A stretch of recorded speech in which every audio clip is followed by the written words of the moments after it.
No podia dormir. Aleshores rellegia Nietzsche, Beckett i Wittgenstein, o també a l'atzar alguns apunts de Canetti, les flors del mal de Baudelaire i les elegies de Rilke, de vegades Freud i els relats de Kafka. Escoltava música de cambra de Mozart, el Requiem alemany de Brahms, la novena sinfonia i la cançó de la terra de Mahler, la nit transfigurada de Schoenberg, l'Illusuit d'Alban Berg o Epitaph, Starless i Exiles de King Crimson. Agafava un dels meus quaderns de color violeta i escrivia, sempre en ploma. Era la meva pregària.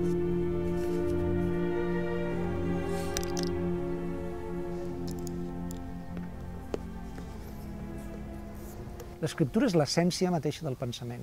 Penso que escrivint i llegint és les dues coses. No puc pensar si no és d'alguna manera dialogant amb els grans autors, sempre. Vivim en una època en què es banalitza la paraula del mestre. Es banalitza. Es banalitza. I la primera cosa que s'ha d'ensenyar és que no és el mateix una frase d'Aristòtil que una frase d'un periodista. George Sanyes també ho diu. Diu, hi ha llibres que s'han de llegir amb camisa i corbata, amb faristol, dret, no?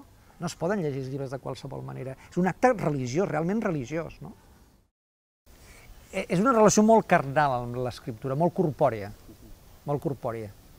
Jo que sempre parlo del cos, no? De la importància del cos, o més que del cos, de la corporeïtat, perquè una mica el que ja des de fa anys intento és trencar aquest dualisme metafísic entre cos i ànima, no?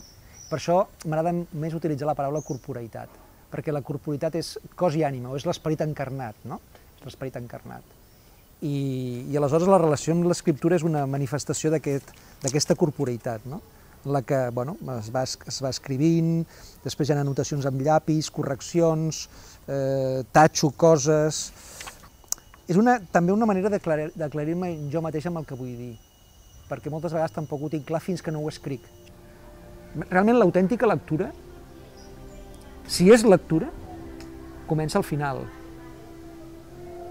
quan has acabat el llibre. És com les bones classes, jo sempre els dic als meus alumnes, les bones classes comencen quan acaben. Quan sortiu per la porta, allò és on comença la classe. Si quan un alumne surt per la porta no passa res, no ha estat una bona classe. Encara que el profe o el mestre quedi content, no ha estat una bona classe. Li ha de passar alguna cosa quan surts de la classe. I el mateix passa amb la lectura. O sigui, quan tu llegeixes un llibre i després de llegir-lo doncs ja el poses a la biblioteca i adéu, no passa res.